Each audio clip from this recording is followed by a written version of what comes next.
காட்டு பகுதியிலே கடலோர ஊர்களிலே நற்செய்தி போதித்த சவேரியாரே,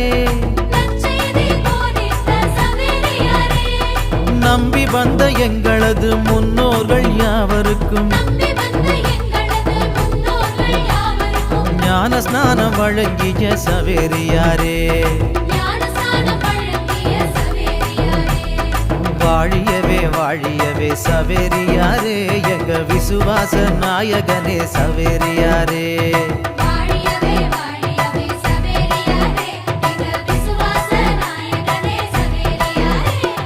பாமால பாடிடுவோம் சவேரியாரே, உங்க பாதம் தொட்டு வணங்கிடுவோம் சவேரியாரே.